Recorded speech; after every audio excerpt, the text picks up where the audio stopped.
Yo tout le monde, c'est Aurel. Aujourd'hui on se retrouve pour l'avant-dernière review de cette saison 2 de Fire Force. Décidément c'est passé quand même assez vite, alors on fera un bilan semaine prochaine. Je sais pas trop si l'épisode de la semaine prochaine va être hyper intéressant parce que c'est vrai que la saison 1, la fin, même le dernier épisode était assez ouf. Ici je sais pas trop comment est-ce que ça va se diriger, donc on verra bien. Mais la semaine prochaine normalement il y aura une review, soit avec mon avis global sur la saison, soit review basique où je donnerai aussi mon avis mais très très rapidement, on verra bien. Donc là aujourd'hui on se retrouve pour cet avant-dernier épisode. Si vous ne l'avez pas vu, c'est disponible sur ADN et Wakanim, vous avez les liens en description comme d'habitude, donc n'hésitez pas à checker ça. Je vous retrouve tout de suite pour parler un petit peu de tout ça, mais d'abord générique.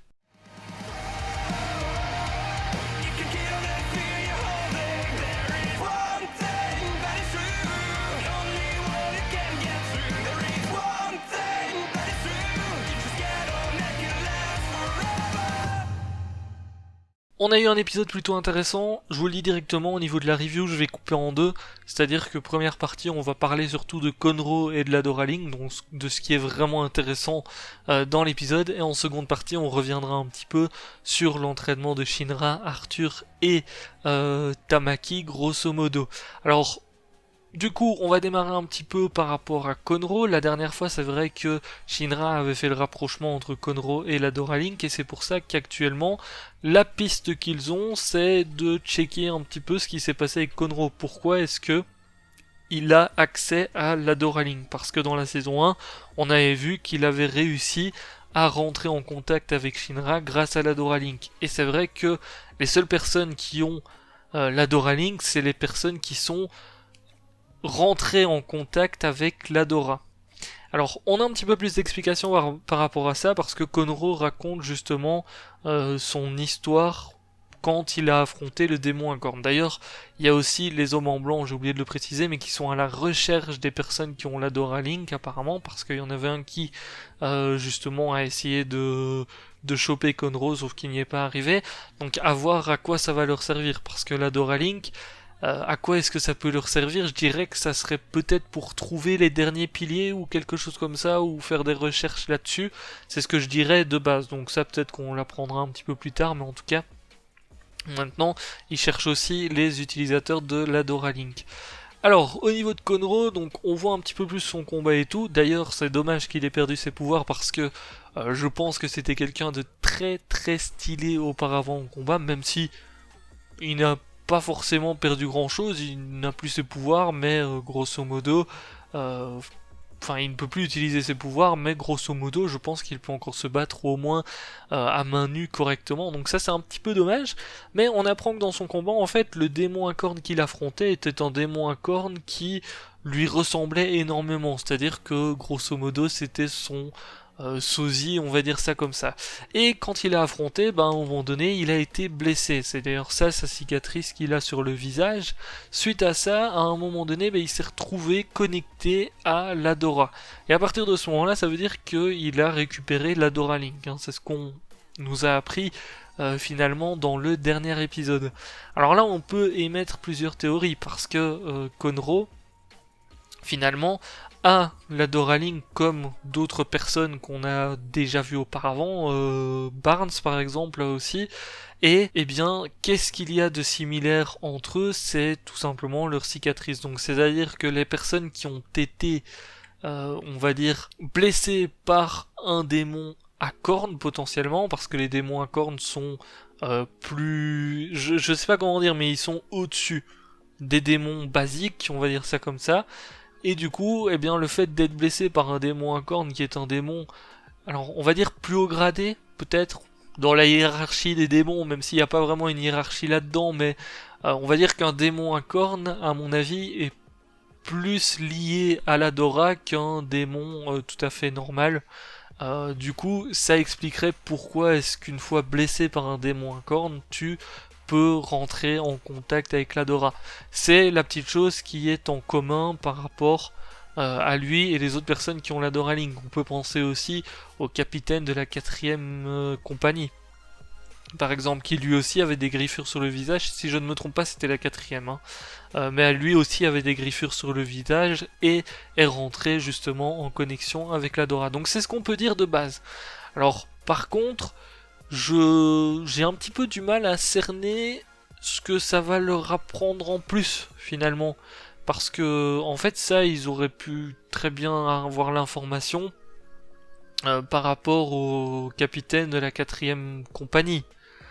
Ils étaient pas obligés d'aller près de Conroe. Enfin, disons que je vois pas trop ce que ça nous apporte vraiment en plus, mis à part nous mettre bien l'accent que chaque personne qui rentre dans l'Adora récupère l'Adora Link et du coup bah on va dire une cicatrice ou quelque chose comme ça.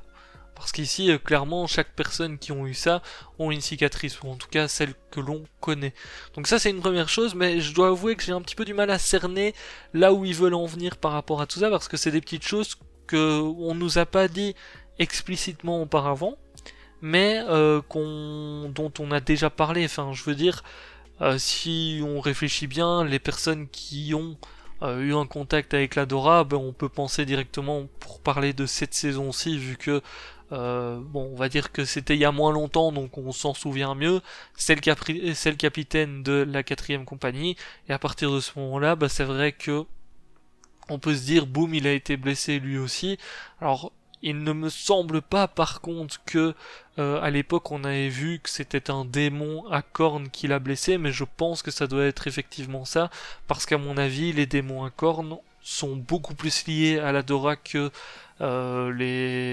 les simples humains qui ont une combustion tout à fait basique, et c'est pour ça que derrière on a le phénomène de la Dora Link qui débarque quand quelqu'un est blessé par ces démons là. C'est ce que je dirais par défaut. Par contre effectivement ça va pas vraiment les aider finalement dans l'avancement. Je sais pas quelle conclusion est-ce qu'ils vont pouvoir tirer de tout ça, et si ça va vraiment les aider à enquêter encore sur les hommes en blanc, etc.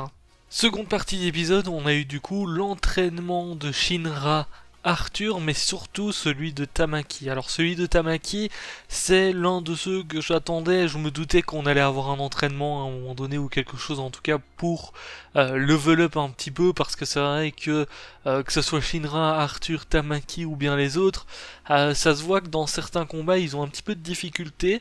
Alors pour Shinra et Arthur, on est sur des gags actuellement pour l'entraînement, donc je sais pas trop où est-ce que ça va les mener finalement. Bon, le but c'est qu'ils dépassent leurs limites, donc on va bien voir. Par contre, on a vu l'entraînement de Tamaki qui, eh bien, au départ je me suis dit, oh non, ça va encore être un entraînement troll, un truc à la Tamaki en fait, un truc complètement random, et finalement pas du tout, parce qu'elle s'entraîne avec les deux gamines, les deux jumelles, qui finalement en fait ont des pouvoirs de renard, et l'entraînement est adapté hyper bien pour elle en fait, parce que le délire c'est qu'elle joue en grosso modo au loup, le but c'est que Tamaki ne se fasse pas attraper, et c'est plutôt pas mal, parce que Tamaki, on le sait, quand elle utilise ses pouvoirs, c'est des pouvoirs un petit peu de chat, et justement avec un entraînement comme ça, elle devient de plus en plus agile, de plus en plus rapide, elle esquive de mieux en mieux, etc. Et on voit qu'à un moment donné, elle développe carrément une nouvelle transformation, on va dire ça comme ça, ou en tout cas son pouvoir grandit et devient de plus en plus fort, ce qui est plutôt cool. D'ailleurs, à un moment donné, elle nous sort carrément un Rasengan, hein, pour vous dire. Donc bon, c'était plutôt sympa de voir ça. Par contre, je suis impatient de la voir en vraie situation, parce que là, en entraînement, c'est bien joli. Et je pense que Tamaki avait effectivement besoin de quelque chose comme ça, parce que depuis le début, finalement, tu t'en rends compte en regardant l'épisode, parce qu'on remémore certaines situations. Et Tamaki, malheureusement, ben à chaque fois qu'elle est là, c'est vrai qu'elle est derrière tout le monde en fait. Hein. C'est vrai que elle sert pas à grand chose, dans le sens où elle se fait écraser en fait, hein. Elle se fait écraser et elle est derrière les autres. Tu la compares par rapport à Shinra, à Arthur par exemple, bah c'est vrai que Tamaki, à chaque fois qu'ils doivent se battre ou autre, elle est un petit peu nulle part malheureusement. Et je pense que cet entraînement va faire du bien. Je suis impatient de voir ce qu'elle va pouvoir faire par la suite, en espérant qu'on ait une annonce d'une saison 3 ou je ne sais quoi la semaine prochaine. Ça serait le top du top, surtout que il me semble que le manga a encore un petit peu d'avance à ce niveau-là, hein, parce que il y a eu un an entre les deux saisons, et du coup à mon avis le manga a réussi encore à avancer de plus en plus. Donc bon, ça peut être plutôt pas mal d'avoir une saison 3 ou bien, je sais pas, un film, un truc. On verra bien ce qu'ils arrivent à nous pondre si on a bien sûr la suite en animé. Mais c'était plutôt cool à ce niveau-là. Et puis ça nous a permis de voir un petit peu ce que vivait aussi Tamaki avant.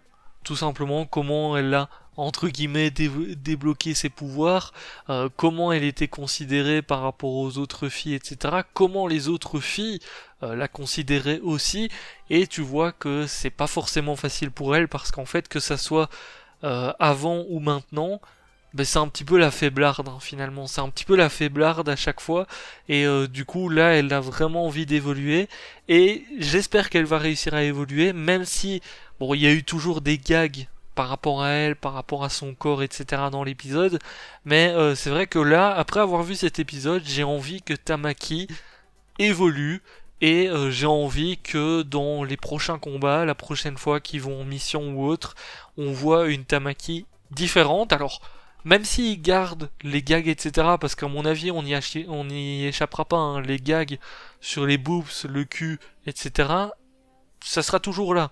Mais si derrière elle fait beaucoup plus le taf qu'actuellement, bah on arrêtera un petit peu de croire que le personnage ne sert à rien du tout. Donc c'est tout ce que j'espère par rapport à elle.